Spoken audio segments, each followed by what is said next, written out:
that's not Tim Walz. I'm just curious if Madison and Scott are disturbed by any lies that Donald Trump is telling.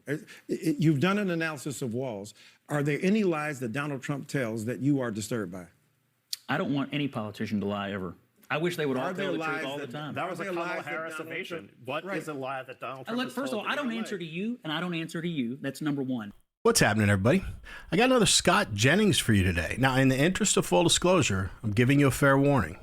If you're a commenter that likes to say any variation of, I've seen this before, or this is like 100 years old, the clip we're going to watch is 5 months old. So now's your time to bail.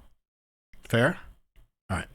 So I chose this clip because we see a rare glimpse of Scott Jennings being pushed to his breaking point, and he gets in the face of, in my opinion, one of the biggest all-around losers ever to participate in media, Michael Eric Dyson. Ugh. Anyway, let's watch Scott Jennings demolish an entire CNN panel, including douche of the century, Michael Eric Dyson. Let's go. How many times? Why are we letting Walz off the hook here? I mean, I just played the bite. I mean, but like this idea. No, I'm just. He said occasionally I'll be a knucklehead. I mean, knucklehead is a euphemism for a damn liar. It's not just China. Military record, the fertility treatments, which he uses as a political cudgel against his opponents on IVF, which they lie about all the time. He talks about things in the campaign of a policy nature that are absolutely not true. Laws in his own state. We just met this guy Like 8 what? weeks ago, and all we know is that he frequently fabricates his own personal narrative to make political points. So can I say this? Here's the point. The point you made earlier about the fact that Donald Trump withdrew from the 60 Minutes debate. We can hold Tim Walz accountable. We can talk about discrepancies. We can talk about mendacity.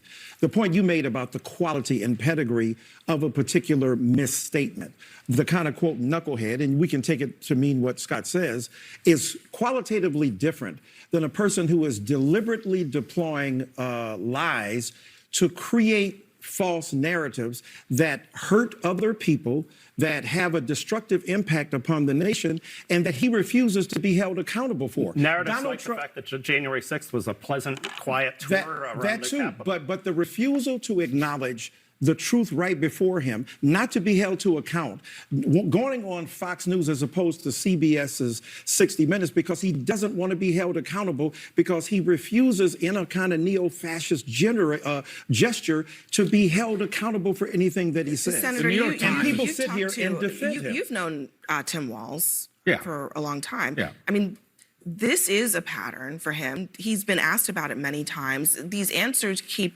shifting, but not quite landing as I made a mistake and I'm sorry. Well, as far as I know, the ones he's done is that he said he had been to China during Tiananmen Square and he wasn't.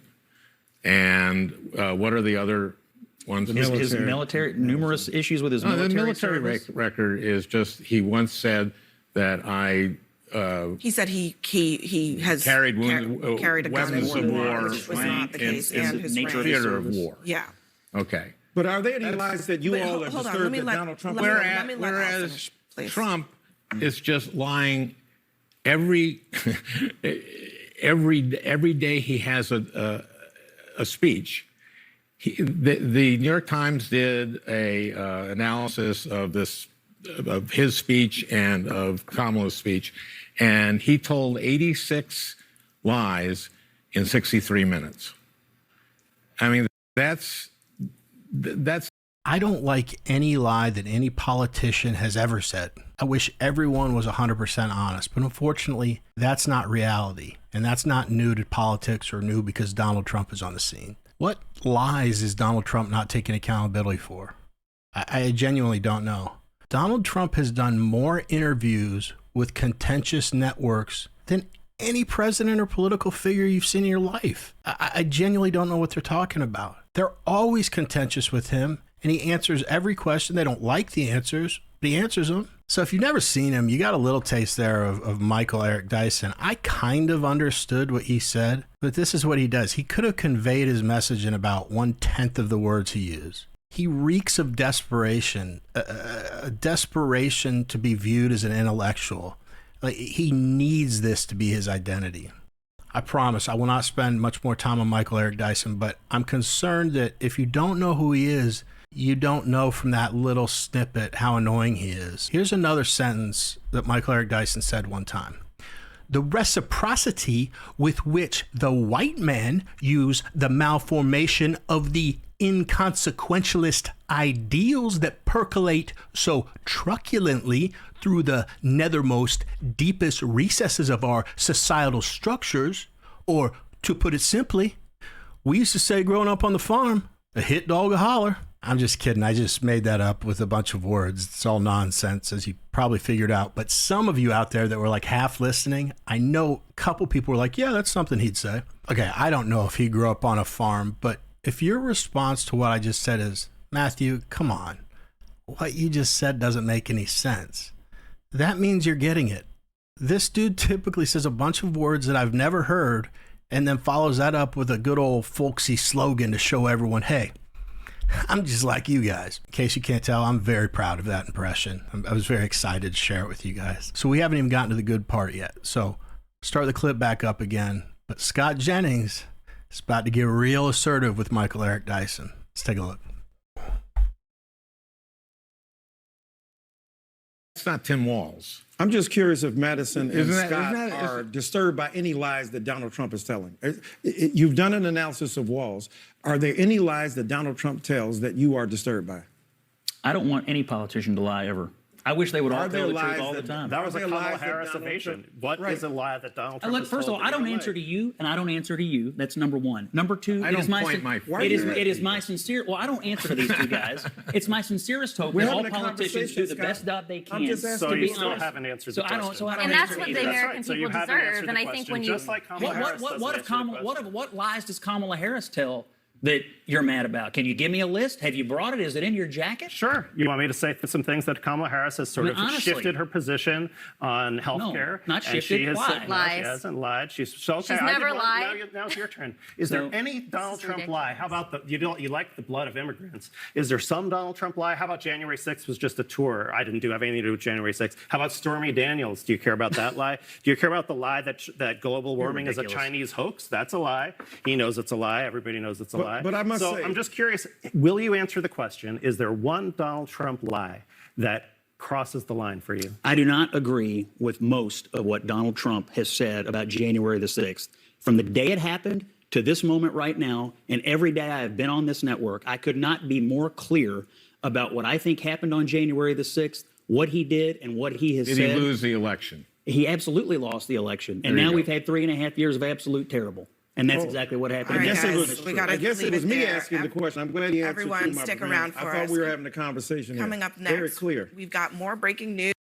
Look, if anyone should get a free pass on losing it once in a while, it should be Scott Jennings. Because if I had to do his job, I'd be in a mental institution. But you see what a pro he is? He got over it quickly, just composed himself again. He's the consummate professional. So I'm glad these dopes clarified on a couple of the quote-unquote lies that really, really bother them about Donald Trump. I'll try to briefly dive into each one. Okay, they said he lied that January 6th was a tour. Look, there were horrible things that happened that day that I'll condemn until the end of my life. But two things can be true at once. You all have never seen or are ignoring the video that we saw of the insurrectionist being escorted around the Capitol and literally, not figuratively, being given a tour by Capitol Police. You're being dishonest by omission by acting like that never happened. And you do it because it takes away from your narrative that these folks were trying to overthrow the government. Tours of the Capitol aren't typically associated with an insurrection.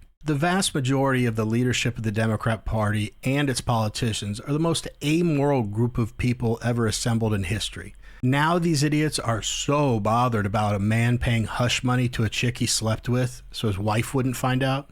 Really?